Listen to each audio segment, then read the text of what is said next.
Welcome to our continuing series Questions and Answers from the works of Sri Aurobindo and the Mother. Today's subject is Joy, Part 2 from Sri Aurobindo. The sword has a joy in the battle play, the arrow has a mirth in its hiss and its leaping. The earth has a rapture in its dizzy whirl through space.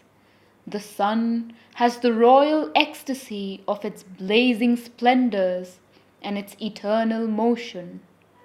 O thou self-conscious instrument, take thou too the delight of thy own appointed workings.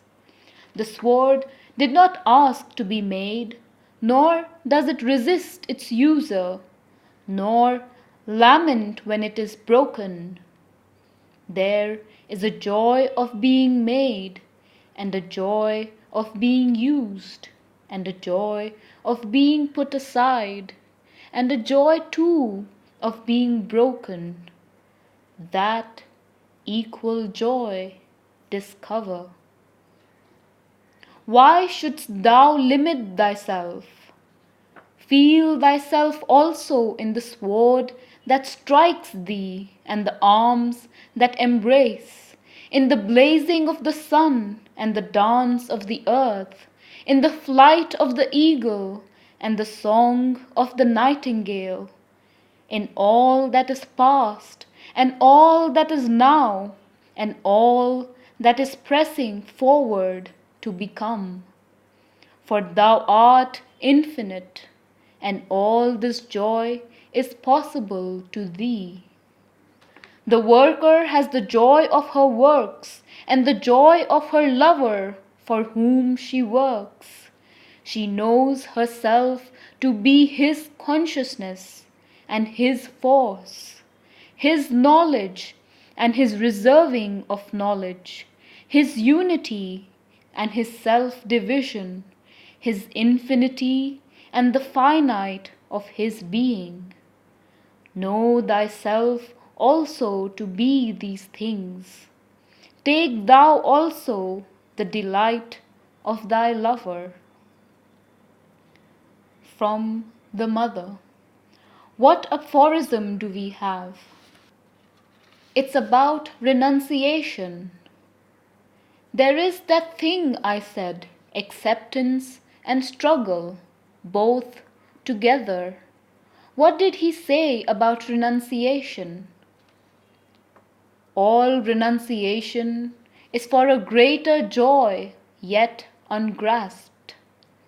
Some renounce for the joy of duty done, some for the joy of peace, some for the joy of God, and some for the joy of self-torture, but renounce rather as a passage to the freedom and untroubled rapture beyond. And your question?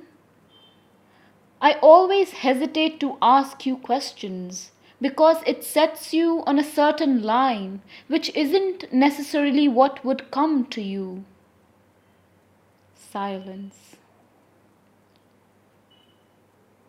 I never had much that experience of renunciation. To renounce something, you must be attached to it, while I always had the thirst, the need to go farther, to go higher, to progress, to do better, to know better, and instead of having a sense of renunciation, you have rather a sense of good riddance. Something you get rid of that hampers you, weighs you down, hinders your advance. In that light, it's very interesting. That's what I wrote to you the other day. We are still all that we no longer want to be, while He is all that we want to become. What we call we in our egoistic stupidity a stupidity of the ego, is precisely all that we no longer want to be. And it would be such a joy to throw all that away, get rid of it in order to be ready to become what we want to be. That's a very living experience.